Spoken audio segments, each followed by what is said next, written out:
Good morning. My name is Shad White, and I'm thankful to be serving as your state auditor. Many of you probably know that the job of the state auditor is to make sure that your money, taxpayer money, is spent in the way that the law requires.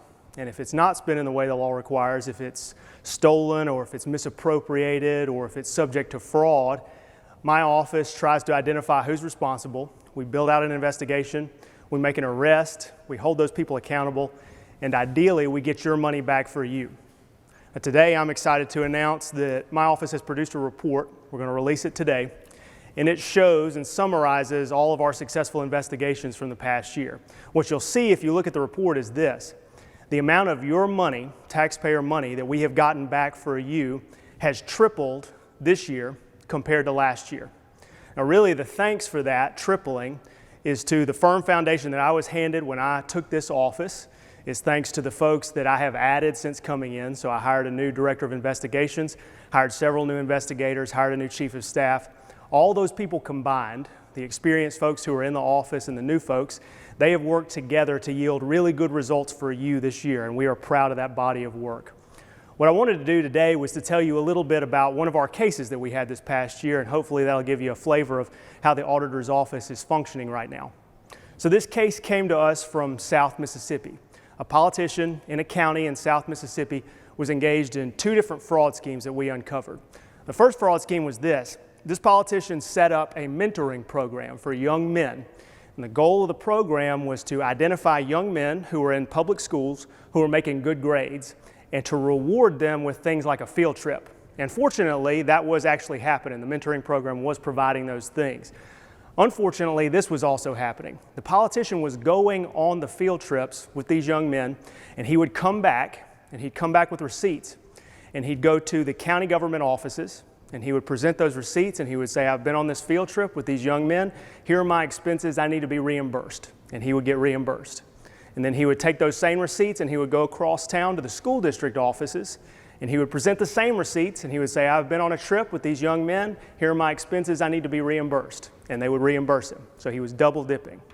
In addition to that, this guy also decided that he was going to take a county truck that belonged to taxpayers. He went and got it scrapped. He got paid in cash, and then he took the cash for himself. He didn't return it to the county, didn't return it to the taxpayers. So the one wrinkle I left out when I was telling that story is this: that all happened in my home county, Jones County, the county that I grew up in. Now, thankfully, this case turned out pretty well for everybody in that we identified this problem, we caught the guy, we arrested him. He has since pled to a felony, which means he's not going to be employable in public office anymore. He's not going to be able to hold his current position. He's not in that position anymore. And thankfully, we have gotten all the money that was taken back for taxpayers. But here's the odd thing that sometimes happens, and it happened in this case too. Sometimes somebody will come up to me and they'll say, look, are you really sure you want to go that hard on this person? You know, in this particular case, this is a person who's a popular politician in my home county. And folks will say, well, Shad, you know, you have to run for office too. You need to count on those folks for re-election, for voting for you every time you run. And this is a person with a lot of friends and a lot of family. He was even featured in a local cookbook. Are you sure you want to go that hard on this person? And the answer to those folks is yes. I don't care how influential a politician is. I don't care where they're from, including my home county.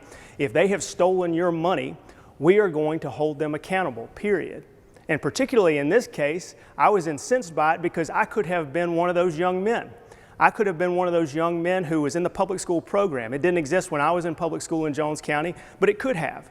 I could have been one of those young men who looked up to this guy and who was disappointed by his actions.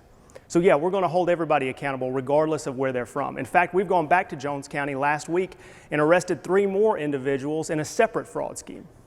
If you want to know about this case and about other cases like this in the future, I'd encourage you to go to my Facebook page. You can go to my Twitter account @ShadWhite. You can go to shadwhite.com and sign up for email updates. You can go to www.osa.ms.gov and you can see our news releases from the State Auditor's Office there. When you look and you see what we've done, you'll also see that last year we did over 70 trainings for public officials around the state to make sure that people understand the rules, to help them not break the law if they want to not break the law. Something else you'll see, especially if you look on the Facebook and Twitter pages, is this. You'll see that we often post the mugshots of folks like this individual who pled guilty. I'll have some folks who will tell me, you really shouldn't post those mugshots because you're going to embarrass the people who took all that money. Well, I'm not going to embarrass them. They embarrass themselves. I'm not here to worry about their feelings. I'm here to get your money back for you. That's my job. I want to leave you with this thought. I know that Mississippi is going through a tough time right now, both with the pandemic and with a slumping economy. One of the members of my own immediate family has actually been laid off in this economy. I know times are hard. I know money is stretched thin.